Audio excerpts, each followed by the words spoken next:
Bonjour à tous, bienvenue sur la chaîne de Vapoclop. Aujourd'hui, présentation du kit Pico Squeeze de chez Elif. La Pico Squeeze en fait est une box que nous appelons BF pour Bottom Feeder. Ici, nous le voyons, il y a une petite bouteille sur laquelle nous allons appuyer. Le liquide va remonter à l'intérieur d'un dripper que nous aurons reconstruit.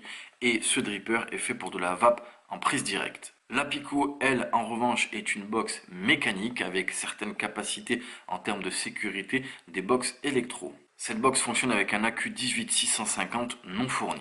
Nous retrouvons à l'intérieur la box Pico ici surmontée avec l'atomiseur Coral, nous y reviendrons dessus juste après. Nous est fourni à l'intérieur du kit un cordon de rechargement ici avec une connexion micro USB afin de recharger l'accumulateur directement dans la box, comme ça on n'a pas besoin de sortir l'accu pour le recharger. Nous est fourni également un tournevis cruciforme pour nous aider à reconstruire l'atomiseur Coral. Nous est fourni un manuel d'utilisation mais qui n'est pas en français. En revanche, par rapport à la législation en vigueur dans notre pays, sachez que tous les produits revendus par Vapoclop, vous pourrez trouver sur le site en téléchargement tous les manuels d'utilisation et toutes les notices en français. Nous est fourni également un pad de coton et de résistance afin de monter son atomiseur Coral. Revenons à la box Pico, je vais ici démonter le dripper Coral et nous allons parler de la box. En façade, ici, nous voyons le bouton Fire. Sur le côté, nous voyons ici la connexion micro USB afin de recharger l'accumulateur à l'intérieur. Ici, nous avons la bouteille faite pour le bottom feeder. Tout simplement, ici, on a un petit cache qui tient avec un aimant que nous allons venir enlever comme ceci. Et nous allons pouvoir ici tirer la bouteille afin de la sortir pour effectuer son nettoyage. Comme vous pouvez le voir, ici, on a une petite tige qui est au bas est percé, donc quand on va appuyer sur la bouteille, le liquide est en bas, ça va nous permettre ici de remonter, et comme on peut le voir au niveau de la connexion 510, le pin est percé en son centre, ce qui va alimenter l'atomiseur. La contenance de la bouteille est d'environ 6,5 ml. Comme dit au préalable, au niveau du pin, nous avons une connexion type 510. Et ici, sur le côté, on voit un petit top cap que nous allons pouvoir ici dévisser, ce qui va laisser apparaître en fait l'endroit où on vient mettre l'accumulateur. Comme vous le voyez, il y a un sigle moins ici et un sigle plus en bas, donc il y a un sens pour mettre ces accus. Petite précision importante, comme nous l'avons dit, cette box est une box dite mécanique, c'est-à-dire que la box va envoyer en termes de volts ce que votre accu a. Donc si vous avez un accu pleine charge, votre box enverra environ 4,2 volts. À savoir que dans l'idée, la box est capable en termes de puissance d'être entre 1 et 50 watts. Les résistances acceptées varient entre 0,15 ohms et 3,5 ohms. Pour ceux qui ne savent pas, en fait, la puissance que nous allons envoyer en watts va dépendre tout simplement de la résistance qui est montée sur l'atomiseur et bien entendu de la charge de votre accu. Par rapport à la charge en volts et la résistance qui est dans votre atomiseur, elle enverra un certain wattage. Nous n'allons pas dans cette vidéo parler des wattages et de la loi d'Ohm, il suffit tout simplement de se référer à la loi d'Ohm et nous ferons éventuellement une vidéo concernant les batteries, les wattages et la loi d'Ohm. Sachez simplement que par sécurité, lorsque vous allez utiliser cette box, prenez des accumulateurs qui ont un ampérage assez haut. La Pico a une hauteur approximative de 10,2 cm, une largeur approximative de 46 mm et un diamètre de 23. Venons maintenant au dripper Coral de chez Elif. Le dripper Coral est muni d'une connexion type 510 et comme on le voit ici, son pin est percé pour le bottom feeder. Il se compose ici d'un top cap avec grip type propriétaire que nous allons pouvoir enlever. Et en fait, comme vous le voyez, ce top cap va nous servir à gérer l'arrivée d'air. Nous avons ensuite le corps central, comme on le voit ici, qui est percé des deux côtés pour le dual coil. Nous avons ensuite la base avec le plateau de travail, comme on le voit, qui est assez simple, avec un pôle positif, un pôle négatif.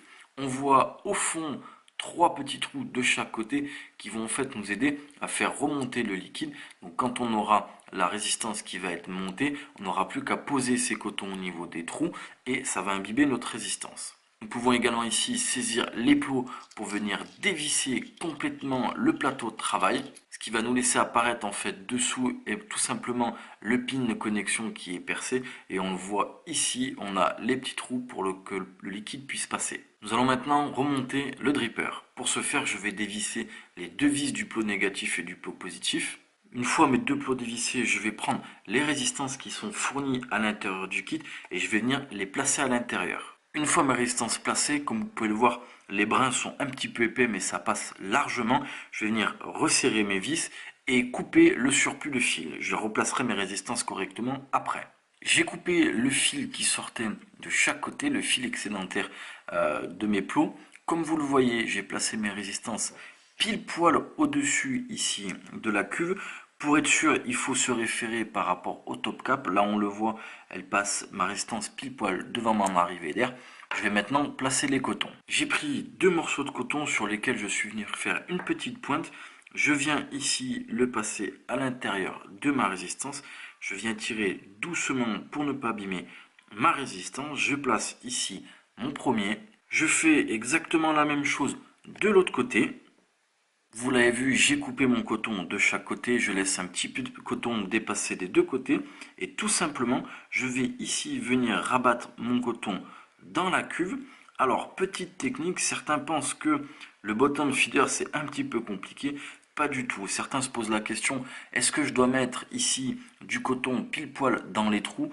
Non, vous n'êtes pas obligé. Pourquoi? Puisque quand on va venir ici appuyer sur la bouteille pour faire remonter le liquide, automatiquement le liquide ira dans toute la cuve. Donc à un moment donné ou autre, votre coton va s'imbiber avec le liquide. Je vais imbiber mes résistances, je vais mettre un accumulateur dans la box et on va tester ça. Ici, je viens dévisser le top cap de la Pico. Je viens mettre le plus en premier et je viens refermer le top cap. Ici, une LED s'est mise à clignoter pour m'indiquer que la box est bien allumée. Vous pourrez bien entendu éteindre et allumer votre box. Ici, aucun bouton ne clignote. Quand j'appuie, rien ne clignote, donc ma box est éteinte. Je vais venir appuyer 5 fois ici pour l'allumer. Là, ma box m'indique qu'elle est allumée. Pareil pour l'éteindre, je viens cliquer 5 fois sur le bouton Fire et elle s'éteint. Pareil au niveau du cordon de rechargement, quand votre box sera en train d'être rechargée, ici, il y aura une lumière pour vous l'indiquer. Nous nous retrouvons donc avec la Pico qui est montée avec un accumulateur et l'atomiseur Coral. Ici, on le voit, j'ai l'atomiseur qui est vraiment bien imbibé. Ça fonctionne très très bien. Je viens bien aligner ici mes trous d'arrivée d'air sur mes résistances. Je ne sais pas si on va le voir à la caméra, mais j'ai un petit peu restreint mes arrivées d'air pour que je n'ai que la résistance qui soit bien dirigée au niveau des arrivées d'air. Et on va tester un petit peu ça.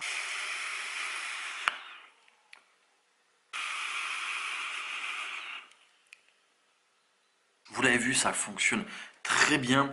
Nous avons vérifié les résistances, nous sommes à 0,25, donc ce sont deux résistances qui sont à 0,5 ohm. La vape est très très aérienne et elle est très puissante. En ce qui concerne la restitution en termes de saveur et de puissance, effectivement on est sur quelque chose qui envoie quand même pas mal. Et la prise d'air est vraiment très très aérienne. Donc cette box avec ce combo, avec le dripper Coral, va s'adresser aux personnes désirant avoir une vape qui est puissante, qui est en bottom feed.